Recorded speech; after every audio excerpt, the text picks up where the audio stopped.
So about the stack. If you've ever spoken to somebody in IT or you work in a corporation or have your own company with an IT department, you'll know that developers often talk to each other about, hey, what stack are you using? What's in your stack? What shall we use? Think of a stack as a toolbox that they use together. These are just a collection of technologies that is used to build a full SaaS application or any application. And I won't get into detail here in this beginner course, but a pro tip is to take any of these terms and just Google it, find their website, and they have very good documentation. So as an overview, we are using Next.js React 19 for the user interface. We're using Tailwind cascading style sheets for styling how it looks, including this course was using Tailwind. Better auth, like we mentioned, for authentication. The database layer that makes things communicate and get stored and retrieved is ORM. Think of this as a middle layer between the front end, which is what you see, and the backend database where it's stored. In this case, the Neon PostgreSQL database. We have the add-on called PG Vector to do the embeddings, which is converting those words into tokens and then into embedded numbers, which makes it faster and easier to retrieve and convert back when you ask Athena a question.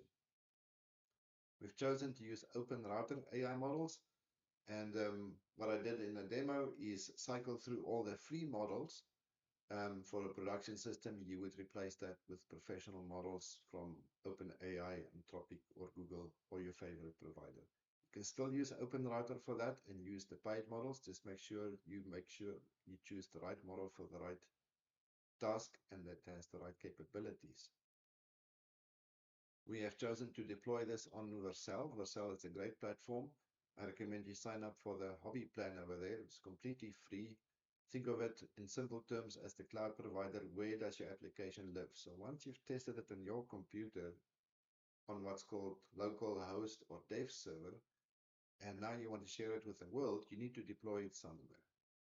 Another common one is Netlify. But personally, Vercel with the AI SDK, that's a software development kit, helps us to stream the application and the AI responses that talks through the OpenRouter models back into our front end. For an experiment, we've used DeepGram Voice to help with text to speech and speech to text. Stripe is for the billing, and Vercel, like I said, is for the hosting. So how does the different layers connect in this application? For the browser, we use React and Next.js. We go through application program interface routes, which is served to us by the Next.js server. We then communicate with the Neon PostgreSQL database. So what happens is, from a front-end perspective, the user types in something, the page sends a request to the server validates it, and the database stores it. So that's if you tell Athena to store a memory, or you use the app to store the memory, or anything in any other related agentic coded SaaS app that you might build.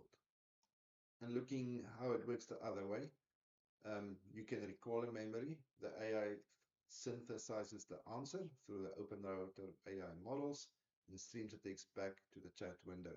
So it converts it back basically from the embedded database in PostgreSQL through the embedding model and the help of pgvector add-on.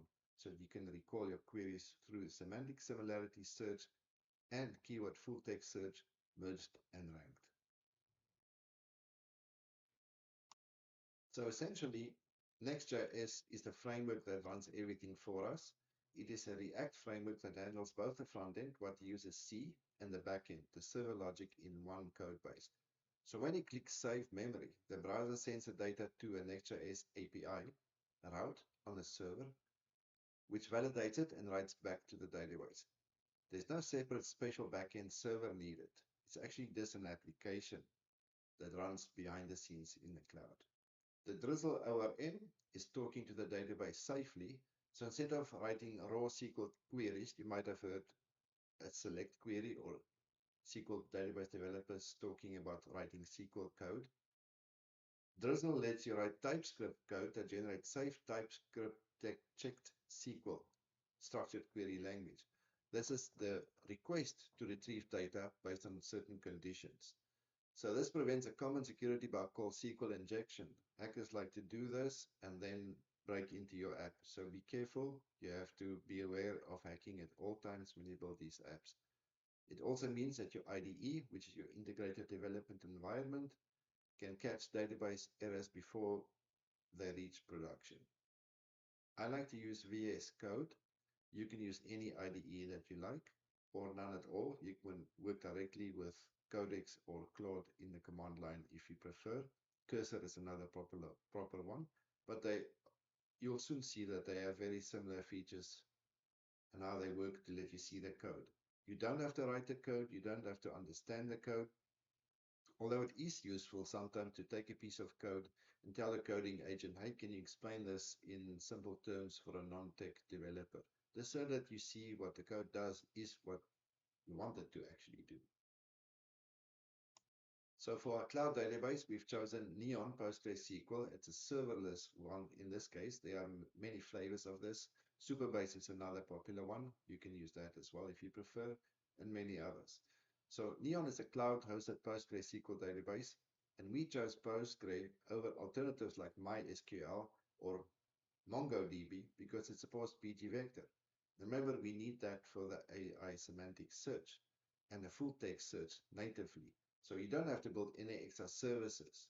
Neon specifically was chosen because it scales to 0 when idle, keeping costs low for new projects. What does that mean? You don't pay for what you don't use. Simple explanation. So pgvector add-on, making Postgres understand meaning. So pgvector is a Postgres extension that stores embeddings, mathematical representations of text meaning.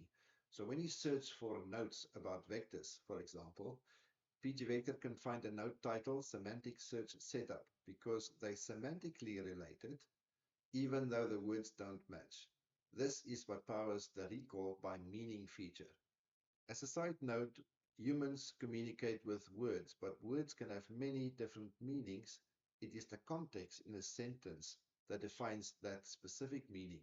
And likewise, this process helps the AI and large language model understand what to embed, what to relate, what is similar, what is different, and how closely things should be matched when you ask a question that sounds like something else, but not exactly like something else. So OpenRouter is just a platform that makes it very easy to access all the modern large language models from all the popular providers from OpenAI, Anthropic, Google, you name it, it's there. They have all types. They have multimodal, which means that it has different inputs for sound and voice and video and image capability. Some of them have reasoning capability, thinking capability, science applications, math applications, and coding applications. So spend some time in picking the right model for the right purpose. They don't just all do the same thing, and they don't cost the same if you use them. For experimentation and initial development, like in this demo, I strongly encourage you to start with OpenRouter free models and then cycle through those until you find out that this app that you're building becomes a real thing, and then swap them out for the professional mods. So BetterAuth, how people sign up, sign in, and the sessions that is tracked for your application. BetterAuth handles the entire authentication flow for us, so you don't have to invent it from scratch. It stores hashed passwords, in other words, not human readable. It manages the sessions, keeping you logged in, and supports role-based access so that an admin page can only be accessed by the owner of the account or the administration. You can set up different roles. You can have front desk people, finance people, marketing people. You can each give them a role, and depending on their role, they'll be able to do things in your app or not. That's beyond the scope of this application, but it is common in everyday business applications. So why did we not use Prisma instead of Drizzle? Maybe some people with full stack development background might want to know that. So my conclusion is that Prisma is a great ORM or middle layer for standard CRUD. CRUD is database operations for updating the data, changing the data, reading the data, deleting the data. But this app needs pgvector queries and Postgres full text search and raw SQL functions for the hybrid recall system. And this will make those much easier to write and reason about. Always choose the tool that fits your hardest requirement, not the most popular one.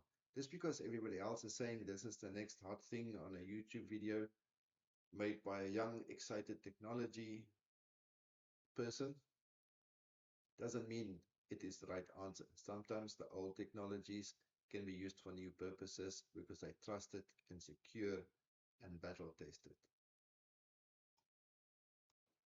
So why not a dedicated vector database like Pinecone or Weaviate? Yes, these are very popular, but why add complexity when you can have it all in one with pgvector add-on?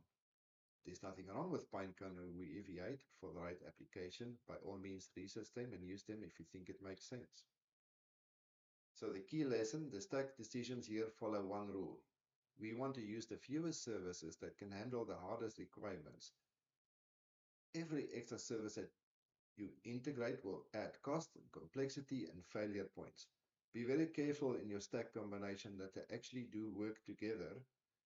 And the research an MCP server called Context 7, which can give your agent information through Model Context Protocol interfacing. It's kind of like a Wikipedia for coding agents on what the latest and greatest tech stacks are, what is the conventions in each of them, how do they work together, and so on. It will make your coding quality much better for the agent. Don't just assume that everybody says Claude Code Opus 4.7 is the latest and greatest model, or even Claude Mythos when they release it. Still, they have a training cutoff and they cannot remember things and know things beyond a certain date unless you give them extra tools, internet access, and skills, or a connection to an MCP server.